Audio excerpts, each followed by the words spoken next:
Hey everybody, it's Chris, MTGO's Rex Darton, and back with part 1 in this week's show and tell. And this week we are covering the Singleton event.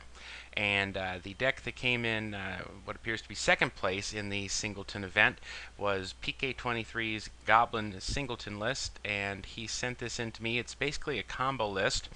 And I'll have some video replays in part 2. But there are a couple different combos going on here, and so I wanted to kind of walk through what the deck was capable of doing.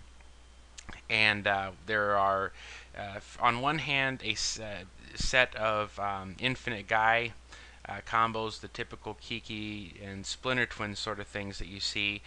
Zealous Conscripts is one of the creatures that you can combo with because when it enters the battlefield, it can untap one of your own permanents. So you can copy a Zealous Conscripts, untap the Kiki-Jiki, copy it again, make infinite Zealous Conscripts. They have haste, you can beat in for the win.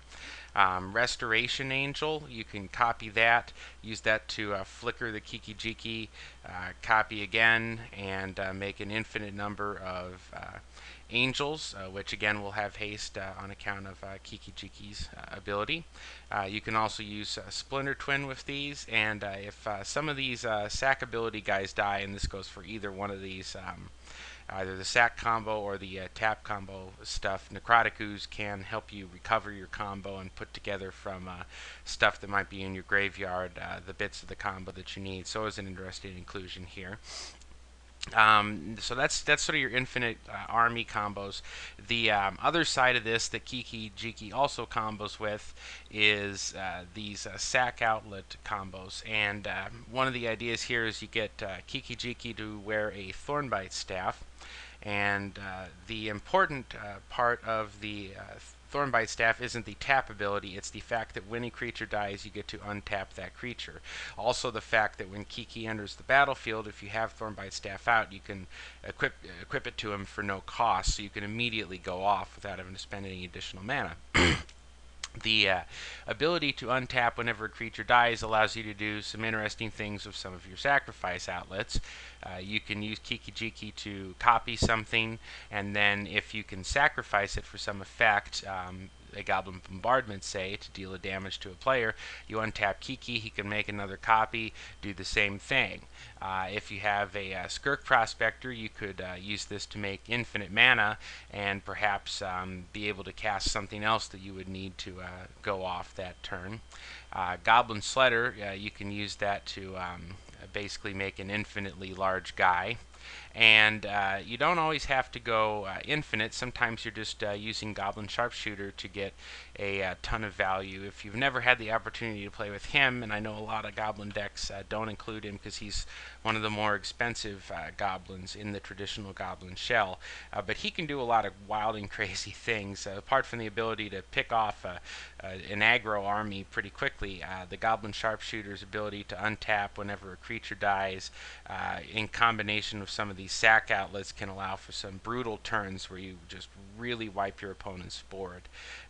Lightning Crafter is another combo, one that I've talked about before, where if you have Kiki-Jiki and Lightning Crafter, you can copy the Lightning Crafter, use the copy of the Lightning Crafter to deal 3 damage to something with its ability, because it will have haste. The copy will have haste from Kiki-Jiki.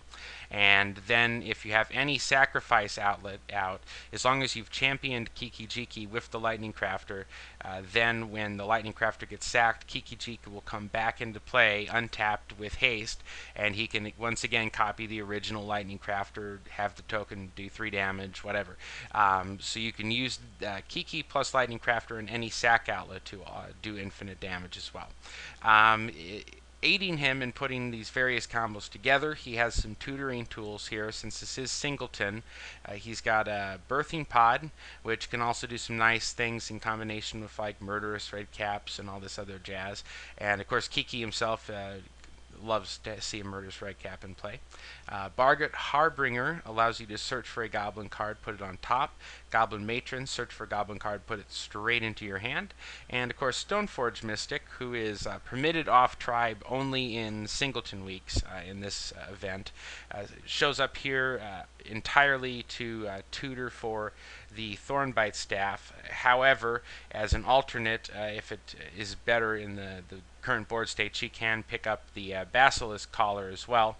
And the Basilisk Collar allows the Goblin Sharpshooter to really do some crazy work, since anything it hits is then going to die, allowing it to untap and immediately wipe the opponent's board. So while this has some of the traditional elements of a Goblin deck, it's really mostly focused on the combo end here.